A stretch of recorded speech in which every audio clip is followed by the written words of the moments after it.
যে বিষয় নিয়ে কথা বলবো সেটা হলো আমাদের স্নায়ুতন্ত্র গঠন ও কাজের একক নিয়ে। আমরা সবাই জানি স্নায়ুতন্ত্র গঠন ও কাজের এককের নাম হচ্ছে নিউরন। নিউরনের গঠন ও যদি আমরা আলোচনা করতে যাই তাহলে প্রথমে সেটা গঠন ও তার স্পেশালিস্ট নিয়ে আলোচনা করতে হবে। নিউরনের নিয়ে কথা বলতে গেলে আমরা প্রথমে তার দুটি অংশ রয়েছে, এক সেল বডি,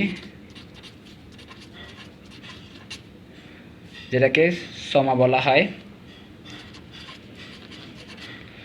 বাংলায় দেহকোষ, কোষদেহ বা দেহকোষ, কোষ দেহ। আরেকটা হচ্ছে প্রসেস বা প্রলম্বিত অংশ, প্রলম্বিত অংশ। এই প্রসেস বা প্রলম্বিতকে আরেকটি দুটি অংশ ভাগ করা যায়।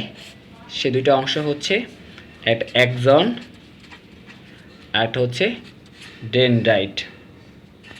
ডেনড্রাইট ডেনড্রাইট দুইটা অংশ ভাগ করা যায়। এখন আমরা প্রথমে যেটা নিয়ে আলোচনা করব সেটা হচ্ছে প্রথমে যে আমরা যাচাই করতে যাব সোমা বা কোষদেহ নিয়ে। আমাদের সোমা বা কোষদেহ সাধারণত নিউরন নর্মাল কোষের মতন, তাই একটা কোষে সাইটোপ্লাজমে যতগুলো অঙ্গাণু থাকার কথা নিউরন সেম সবগুলো অঙ্গাণু থাকবে, শুধুমাত্র একটা জিনিস ছাড়া, সেটা হচ্ছে নো অ্যাক্টিভ সেন্ট্রিওল ছাড়া। নো অ্যাক্টিভ সেন্ট্রিওল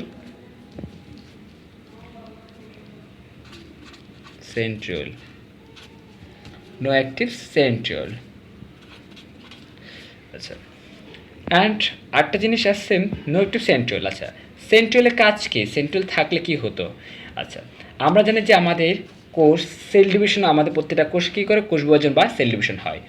কোষ বিভাজন বা সেল ডিভিশনের সময় স্পান্ডল অপারেটর বা মাকুতন্ত্র তৈরি হয়।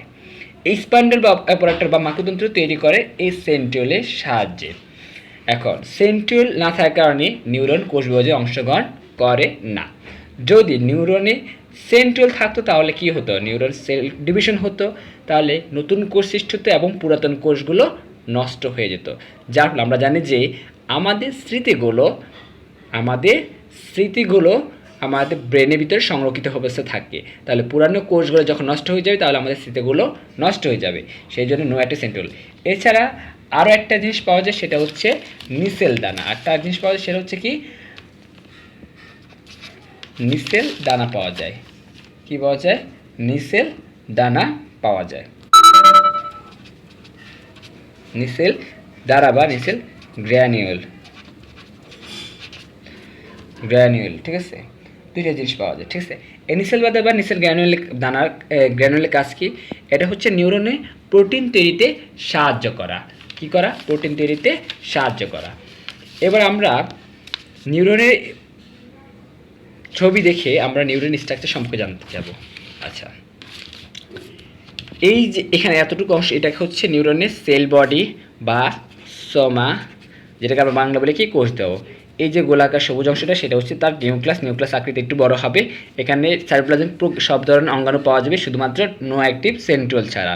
আচ্ছা, তার নিউরন আরেকটি অংশ আছে, সেটা হচ্ছে কি? প্রলম্বিত অংশ বা প্রসেস। সেই প্রলম্বিত অংশ দুটো অংশ, একটা হচ্ছে ডেনড্রাইট। এই যে এখানে যে শাখা প্রশাখা করতে, এগুলো হচ্ছে কি? ডেনড্রাইট। আর আরেকটা হচ্ছে কি? একজন মানে হচ্ছে একজন। এই লম্বা প্রলম্বিত যে অংশটা, সেটাই হচ্ছে কি? একজন।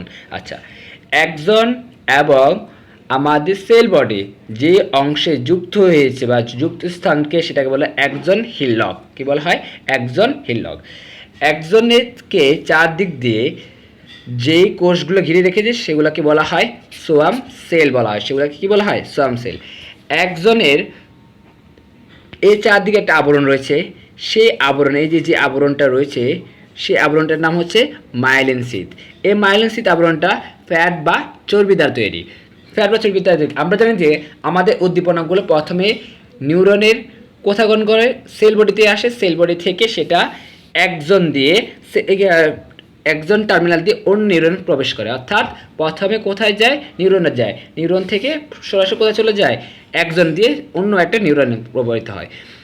মায়েলিন সিদ ছবি দ্বারা তৈরি হওয়ার ফলে আমাদের উদ্দীপনাগুলা অন্য কোনো কোষে প্রবেশ করতে পারে না, সেটা শুধুমাত্র কোথায় থাকে, আমাদের নিউরনের মধ্যে থাকে।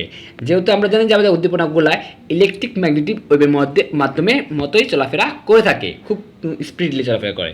আচ্ছা, এছাড়া এই চারদিকে যে কোষগুলো ঘিরে গেছে সেগুলোকে বলি আমরা সোয়াম সেল। আমাদের দেহে প্রায় 10 বিলিয়নসের মতন নিউরন পাওয়া যায়। নিউরন হচ্ছে স্নায়ুতন্ত্রের গঠন ও কার্যকরী একক।